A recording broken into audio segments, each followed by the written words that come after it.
মাননীয় স্পিকার, একের পর এক দুর্ঘটনা ও দুর্যোগের ফলে জাতি যখন আড়ষ্ট ও বিমূঢ়, তখন দুই একটি সুসংবাদ স্বস্তি ও আনন্দ বয়ে আনে। শান্তিতে নোবেল বিজয়ী বাংলাদেশের সন্তান ডক্টর মোহাম্মদ ইউনূস সম্প্রতি যুক্তরাষ্ট্রের সর্বোচ্চ রাষ্ট্রীয় সম্মাননা ইউএস কংগ্রেশনাল অ্যাওয়ার্ড এ ভূষিত হয়েছেন। এর জন্য জাতি হিসাবে আমরা গর্বিত।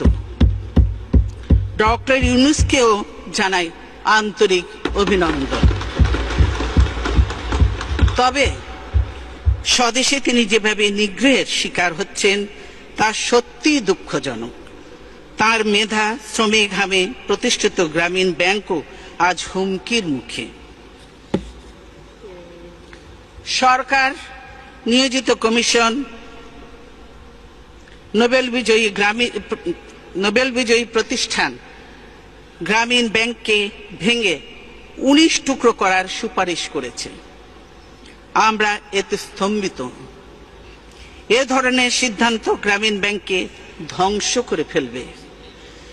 ক্ষুদ্র ঋণের মাধ্যমে নারীর ক্ষমতায়নে এই ব্যাংক গুরুত্বপূর্ণ ভূমিকা পালন করে চলেছে।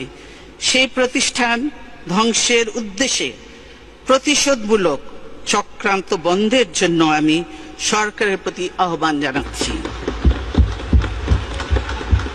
আমরা এর তীব্র বিরোধিতা করছি।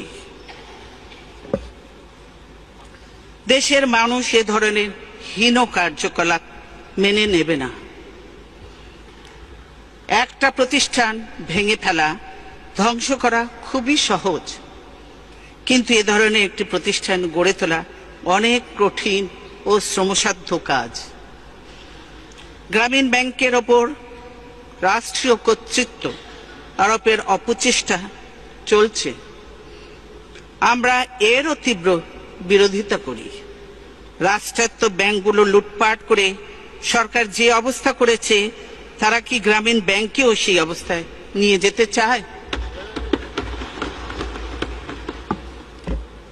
আমরা ডক্টর ইউনূসের সমর্থনে এবং গ্রামীণ ব্যাংকের পক্ষে আমাদের দৃঢ় অবস্থানের কথা ব্যক্ত করছি। জাতির